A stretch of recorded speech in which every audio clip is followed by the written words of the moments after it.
Audiolivro Mordomo Eficaz: Como multiplicar os recursos com sabedoria, de Ellen G. White.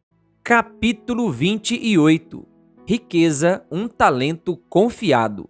Os seguidores de Cristo não devem desprezar a riqueza, devem considerá-la como um talento confiado pelo Senhor.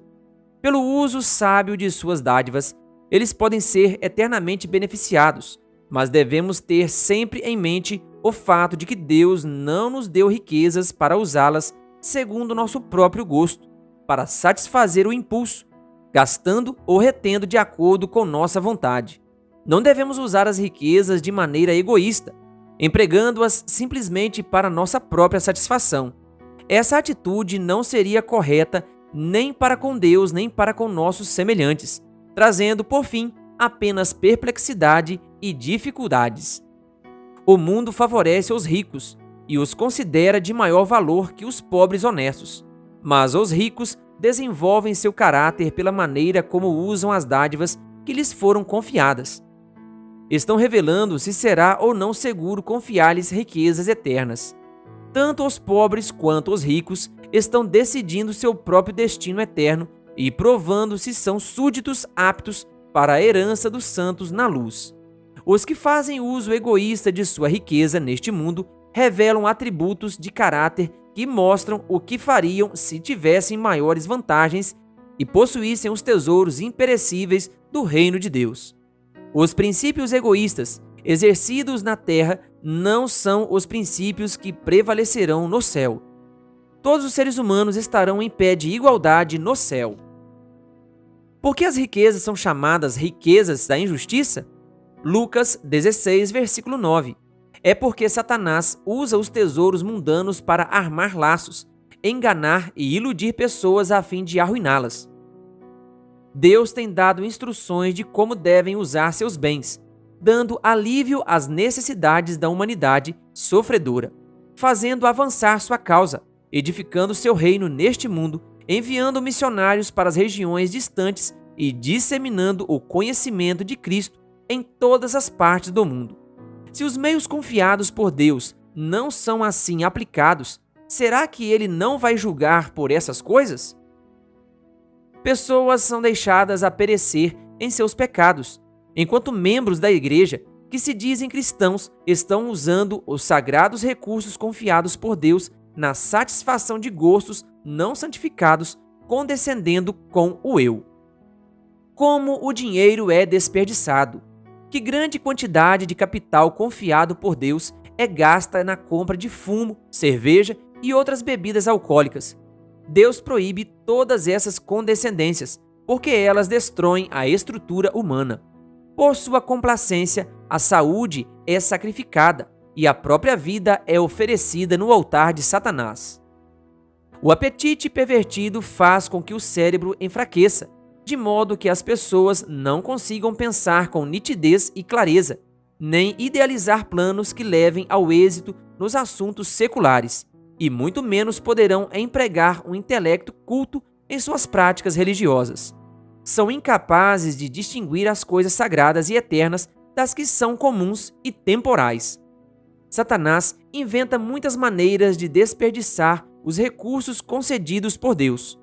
O jogo de cartas, as apostas, os jogos de azar, as corridas de cavalo e os espetáculos teatrais são todos de sua invenção, e ele tem induzido os homens a levar avante esses divertimentos, com tanto zelo como se estivessem adquirindo para si mesmos a preciosa dádiva da vida eterna. As pessoas esbanjam quantias imensas em busca desses prazeres proibidos, e o resultado é que as capacidades que Deus lhes deu, que foram compradas pelo precioso sangue do Filho de Deus, são degradadas e corrompidas. As faculdades físicas, morais e mentais divinamente concedidas aos homens e que pertencem a Cristo são zelosamente usadas no serviço a Satanás para desviar pessoas da justiça e da santidade. Inventa-se tudo o que possa desviar a mente do que é nobre e puro, e quase se atinge a linha divisória em que os habitantes da terra serão tão corruptos como os habitantes do mundo antes do dilúvio. Como nos dias de Noé. Se olharmos o quadro dos dias antediluvianos e então voltarmos a atenção para os hábitos e práticas da sociedade de hoje, verificaremos que a terra está ficando rapidamente madura para as pragas dos últimos dias. As pessoas têm corrompido a terra com sua conduta pecaminosa. Satanás está fazendo o jogo da vida com os seres humanos. Aqueles que são praticantes das palavras de Cristo descobrirão que vão ter que vigiar e orar continuamente para não serem levados a cair em tentação. Muitos parecem não apreciar o fato de que o dinheiro que gastam desnecessariamente em divertimentos que somente perturbam a mente e lançam o fundamento para a corrupção de seus costumes é dinheiro que pertence ao Senhor. Os que usam o dinheiro para satisfazer o ego estão alegrando e glorificando o inimigo de toda a justiça. Se voltassem o coração para Deus, usariam seu dinheiro para abençoar e elevar seus semelhantes, para aliviar a pobreza e o sofrimento. Há em nosso mundo fome, nudez, doença e morte. Contudo, quão poucos reduzem suas pecaminosas extravagâncias. Satanás está arquitetando tudo o que possa inventar para conservar o homem completamente ocupado, a fim de que não tenha tempo para considerar a pergunta: como vai minha vida espiritual? O interesse de Cristo pela família humana. O dono de todos os nossos tesouros terrestres veio ao nosso mundo na forma humana. O Verbo se fez carne e habitou entre nós. João 1, versículo 14. Não podemos avaliar quão profundo interesse ele tem pela família humana. Ele conhece o valor de cada pessoa. Que tristeza o oprimia ao ver a herança que ele comprou enfeitiçada pelas invenções de Satanás. A única satisfação de Satanás ao fazer o jogo da vida com os seres humanos é a satisfação que tem em ferir o coração de Cristo. Embora fosse rico, Cristo se fez pobre por amor a nós, para que, pela sua pobreza, nos tornássemos ricos. 2 Coríntios 8, versículo 9.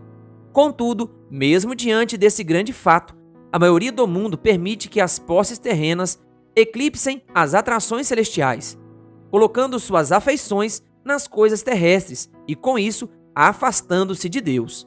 Que grave pecado é as pessoas não reconhecerem o quanto é insensato permitir que o apego desordenado às coisas terrenas expulse do coração o amor de Deus. Quando o amor de Deus é expulso, imediatamente penetra para preencher o vácuo o amor ao mundo. Só o Senhor pode purificar o templo da alma da corrupção moral. Jesus deu sua vida pela vida do mundo e dá ao ser humano valor infinito. Deseja que cada pessoa se valorize e considere seu bem-estar futuro. Se seus olhos forem bons, todo o corpo será cheio de luz. Mateus 6, versículo 22. Se a visão espiritual for clara, as necessidades invisíveis serão consideradas em seu valor real, e a contemplação do mundo eterno acrescentará alegria a este mundo. O cristão transbordará de alegria na medida em que for mordomo fiel dos bens de seu Senhor. Cristo almeja salvar cada filho e filha de Adão. Eleva a voz em advertência a fim de quebrar o encanto que tem conservado a alma presa no cativeiro do pecado. Suplica aos seres humanos que deixem suas obsessões. Ele põe um mundo superior diante de seus olhos e diz: não ajunteis tesouros na terra. Versículo 19. Sutis tentações. Cristo vê o perigo, conhece as sutis tentações e o poder do inimigo, pois experimentou as tentações de Satanás.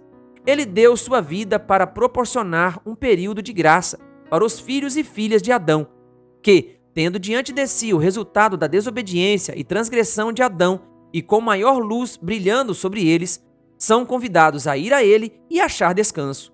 Mas quanto maior for a luz e mais claro o sinal de perigo, tanto maior será a condenação dos que se voltam da luz para as trevas. A importância das palavras de Cristo é séria demais para que sejam desrespeitadas. As pessoas parecem movidas por um desejo insano de conseguir bens materiais. Toda sorte de desonestidade é praticada para acumular riquezas.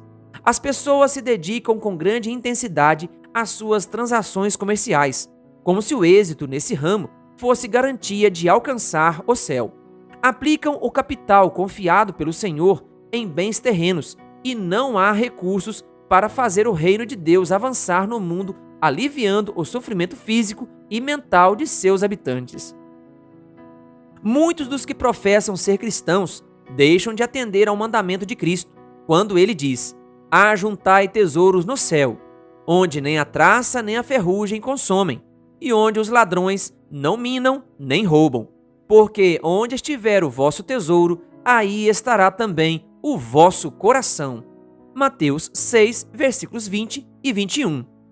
O Senhor não obriga as pessoas a praticar a justiça, amar a misericórdia e andar humildemente com o seu Deus. Miqueias 6, versículo 8. Ele põe diante do agente humano o bem e o mal, e torna bem claro qual será o resultado certo de seguir um rumo ou outro. Cristo nos convida dizendo: segue-me, mas nunca somos forçados a caminhar em seus passos. Se andarmos em suas pisadas, será em resultado de uma escolha voluntária. Ao vermos a vida e o caráter de Cristo, desperta-se em nós um forte desejo de sermos como Ele no caráter, e prosseguimos em conhecer ao Senhor e saber que sua vinda é tão certa como o amanhecer. Oséias 6, versículo 3. Então, começamos a reconhecer que a vereda dos justos é como a luz da aurora, que vai brilhando mais e mais até ser dia perfeito. Provérbios 4, versículo 18. Review and Herald, 31 de março de 1896. Adquirir riqueza não é pecado. A Bíblia não condena o rico porque é rico. Não declara que a aquisição de riqueza é pecado. Tampouco diz que o dinheiro é a raiz de todos os males. Pelo contrário, as Escrituras declaram que é Deus quem dá força para adquirir riquezas. Deuteronômio 8, versículo 18. Essa capacidade é um talento precioso, desde que seja consagrada a Deus e empregada no avanço de sua causa.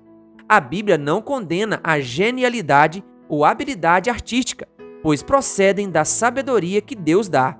Não podemos tornar o coração mais puro ou mais santo cobrindo o corpo de pano de saco, ou privando o lar de tudo o que proporcione conforto, bom gosto ou conveniência. As Escrituras ensinam que a riqueza só é uma posse perigosa quando posta em competição com os tesouros imortais. Quando o que é mundano e secular absorve os pensamentos, os sentimentos e a devoção que Deus requer, é que ela se torna uma cilada.